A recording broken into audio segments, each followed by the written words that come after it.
en el mundo de lo paranormal. Esta es la historia real de los Smurl, una familia común atrapada en una pesadilla que dura más de 15 años. No se trata de una leyenda urbana. Esto pasó. Y dejaron testigos, pruebas y una película basada en los hechos. Quédate hasta el final, porque lo que estás a punto de escuchar va mucho más allá de un simple caso de fantasmas. Y si eres nuevo aquí, suscríbete ahora para no perderte nuestras historias más aterradoras. En agosto de 1973, los Smurl eran una familia como tantas otras en Estados Unidos, trabajadores, humildes, de fe católica, y con la esperanza de un futuro mejor. Pero todo cambió cuando el huracán Agnes arrasó la región de Pensilvania, provocando una de las inundaciones más destructivas en la historia del estado. Su hogar quedó inhabitable. Jack y Janet Smurl, con sus 4 hijas pequeñas, Shannon, Dawn, Heather y Karin, y los padres de Jack, se vieron obligados a buscar un nuevo lugar donde empezar de cero.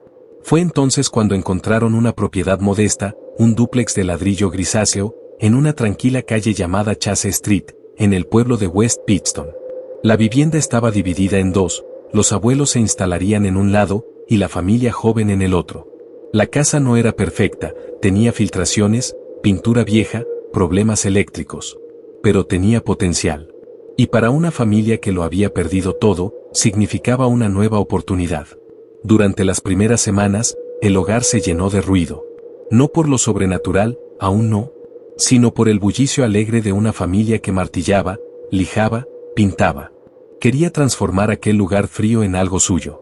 En algo que pudiera llamarse hogar. Pero, como una sombra que se arrastra sin hacer ruido, lo extraño comenzó a insinuarse. No de golpe, no como en las películas. Lo hizo como lo hace lo verdaderamente inquietante, en susurros casi imperceptibles. Las primeras señales fueron sutiles. Herramientas que desaparecían del taller y reaparecían en lugares imposibles. Un martillo que Jack dejó sobre la mesa y luego encontró días después, dentro del congelador. Llaves que se desvanecían y luego aparecían enterradas en el jardín, aunque nadie las había tocado. Los electrodomésticos empezaron a comportarse de forma errática.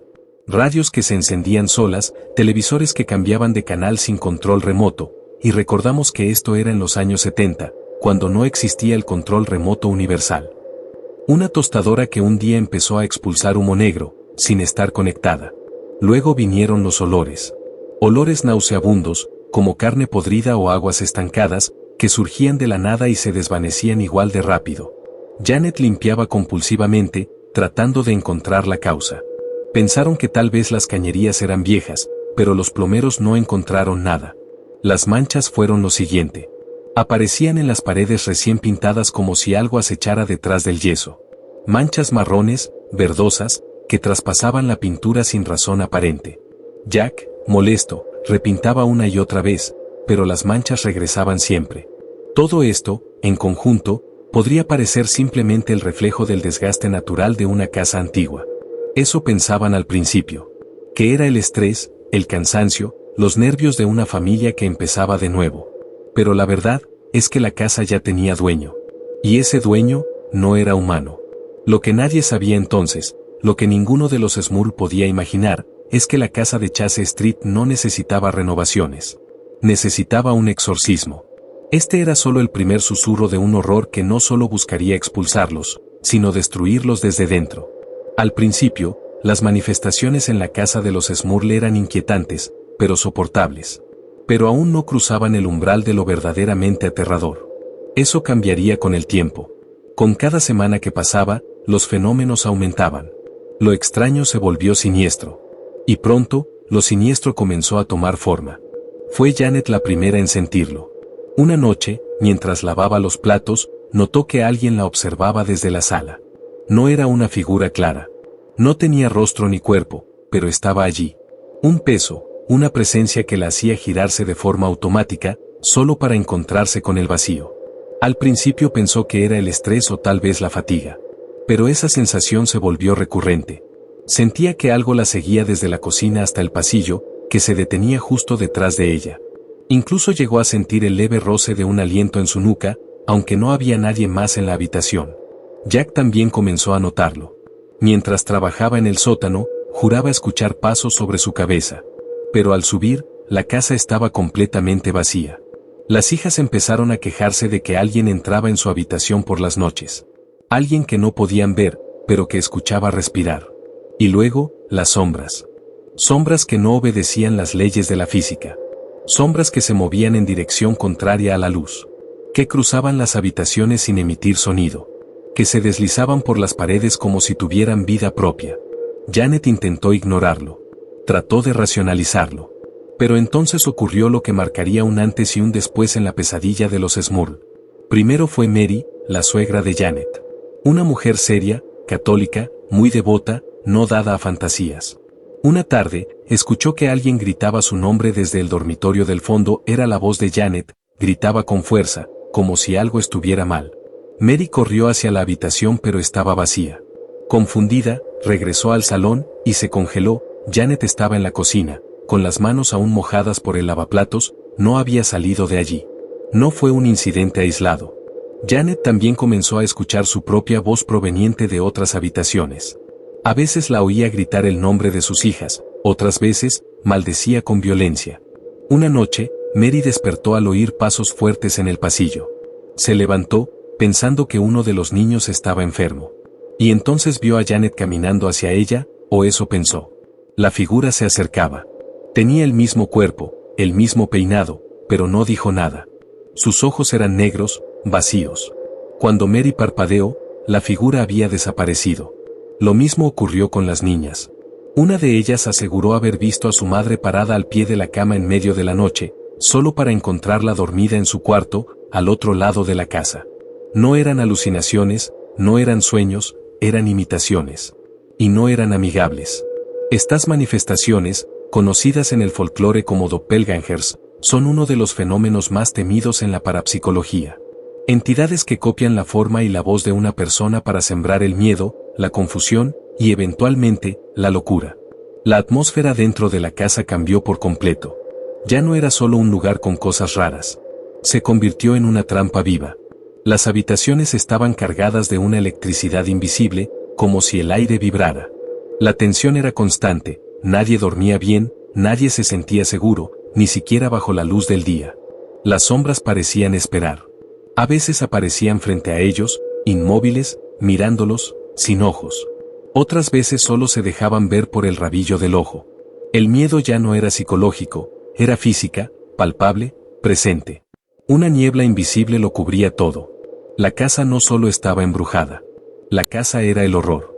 Una caja cerrada que se alimentaba de ellos. Que los descomponían lentamente. Que quería quebrarlos uno por uno. Y lo estaba logrando.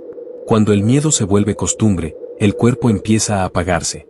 Eso fue lo que le ocurrió a los Smurl. Dormían con miedo, comían con miedo, vivían con miedo. Lo que comenzó como ruidos, susurros y sombras, pronto se volvió dolor, golpes y quemaduras. El mal ya no se ocultaba. Comenzó atacando a Janet. Una mañana, mientras preparaba el desayuno, sintió como algo la empujaba violentamente contra la pared. Cayó al suelo, aturdida, no había nadie cerca. Las niñas estaban en la escuela, Jack dormía en la habitación, no había explicación. Pero la marca en su espalda era real. Pocos días después, en medio de la noche, Jack se despertó bruscamente. El aire era denso. El cuarto estaba helado, como si una ventana estuviera abierta, pero no lo estaba. Y entonces, sintió una presencia encima de él invisible, pero pesado, lo inmovilizó. Intentó gritar, pero su voz no salía. Algo le oprimía el pecho. Luego, un dolor agudo, como si una garra invisible le desgarrara la piel. Al día siguiente, tenía 3 rasguños en diagonal en el torso. Como si algo lo hubiera marcado, como si una bestia hubiera dejado su firma. Mary, la abuela, sufrió algo peor. Mientras rezaba el rosario en la sala, fue arrastrada por el suelo. Literalmente la alfombra se movía bajo su cuerpo. Intentó aferrarse a los muebles, pero fue en vano. Gritaba por ayuda, y cuando Jack bajó corriendo, la encontró llorando en un rincón, temblando. Las cuentas del rosario estaban esparcidas por todo el suelo, y algunas estaban quemadas. Las niñas también fueron víctimas, empezaron a sufrir pesadillas recurrentes. Despertaban gritando, una de ellas decía que una figura negra, como hecha de humo, se sentaba en su cama cada noche y le hablaba con la voz de su madre, pero la voz no tenía alma. El ambiente en la casa era insoportable. Un hedor permanente a carne podrida, humedad rancia y azufre impregnaba los pasillos. Las paredes parecían sudar, las luces parpadeaban o explotaban sin razón. La familia Smurl estaba al límite. El sistema eléctrico fue revisado 5 veces. Los médicos no encontraron nada extraño en sus exámenes. Los psicólogos no encontraron indicios de psicosis colectiva. Todo, absolutamente todo, apuntaba hacia una conclusión inevitable. No era la imaginación, era algo real. Jack, escéptico al principio, fue quien tomó la decisión. Ya no era cuestión de resistir. Era cuestión de sobrevivir. Y en un último intento de encontrar una salida, hizo algo que cambiaría el rumbo de los acontecimientos, llamó a la única pareja en la costa este que, según él, podía entender lo que estaban viviendo. Los Warren. Ed y Lorraine Warren, famosos por su participación en casos como Amityville, Annabelle y Enfield, recibieron el llamado con preocupación. La descripción de los fenómenos coincidía con lo que ellos clasificaban como una infestación demoníaca en etapa avanzada. Lo que los Smurl enfrentaban, no era un espíritu, no era un alma perdida. Era una fuerza maligna, posiblemente demoníaca, que se había arraigado a la casa. Y lo peor, se estaba alimentando de la energía vital de sus ocupantes. Ed Warren lo explicó de manera simple: cuando una entidad demoníaca comienza a manifestarse esencialmente, ya no está intentando asustarte. Está intentando poseerte. Te quiere cansado, te quiere quebrado, te quiere rendido. Los Warren no tardaron en viajar a West Pittston. Y lo que encontraron allí, superó incluso lo que ellos estaban acostumbrados a ver. Antes de entrar, Lorraine, medium clarividente, se detuvo frente a la casa. Cerró los ojos y dijo en voz baja: aquí, hay más de uno y sí, no era una sola entidad. Lorraine afirmó que la casa estaba infestada por al menos 4 presencias. Una figura masculina agresiva, oscura y dominante. Una mujer espectral, probablemente el espíritu de una víctima anterior. Un ente con forma de sombra, sin identidad, como si fuera un parásito. Y lo más aterrador, una fuerza demoníaca principal, que gobernaba a las otras, que poseía una inteligencia antigua y sed de control. El diagnóstico fue claro: esta familia no estaba loca. Esta casa estaba maldita. Y lo que vendría a continuación sería una batalla espiritual como pocas veces se había visto en Norteamérica. Cuando los Warren pusieron un pie dentro del hogar de los Smurl, lo supieron al instante: esta casa no iba a ceder fácilmente. Desde el primer minuto, la atmósfera se volvió pesada, opresiva. Lorraine sintió náuseas. Ed percibió un cambio en la temperatura. Bajaba rápidamente en cada habitación, como si algo drenara la energía. Instalaron grabadoras, cámaras, detectores de campos electromagnéticos. La intención era clara: documentar todo. No solo para comprender a qué se enfrentaban, sino para proteger a la familia. Porque lo que ocurriría aquí no era únicamente espiritual, era también físico y potencialmente letal. Durante la primera noche de observación, las cámaras captaron portazos, sombras cruzando los pasillos, luces que parpadeaban violentamente, y un evento que marcaría un antes y un después: un chillido gutural, que parecía surgir del mismo suelo, vibró por toda la casa. Ninguna era humana, ni animal. Era algo más antiguo, algo no destinado a este mundo. Ed Warren lo tenía claro: necesitaban un exorcismo. Pero ahí surgió el primer obstáculo: el Vaticano no interviene en casos sin pruebas contundentes. La diócesis local se negó a autorizar un exorcismo formal, argumentando que no había evidencia suficiente de posesión y manifestaciones demoníacas. Esto enfureció a Ed. ¿Cuántas marcas deben tener estos cuerpos? ¿Cuántas veces deben ser atacados antes de que alguien les crea? La iglesia quería tiempo. Pero el mal, no. Y así comenzó una serie de rituales preliminares, autorizados por sacerdotes simpatizantes de los Warren, aunque sin respaldo oficial. Estos rituales no eran exorcismos completos, sino oraciones de liberación y bendiciones intensificadas, diseñadas para debilitar a las entidades. Apenas comenzaron los rituales, el infierno respondió. Durante una de las primeras bendiciones, mientras el sacerdote rociaba agua bendita en la sala principal, un estante salió disparado de la pared, como si una fuerza invisible lo hubiera lanzado. Nadie resultó herido, pero el mensaje era claro: no iban a rendirse fácilmente. Las noches siguientes fueron peores. Jack, en medio de una pesadilla, despertó gritando con la garganta desgarrada, alegando que una criatura con rostro de cerdo lo había montado mientras dormía, apretándole el pecho con pezuñas calientes.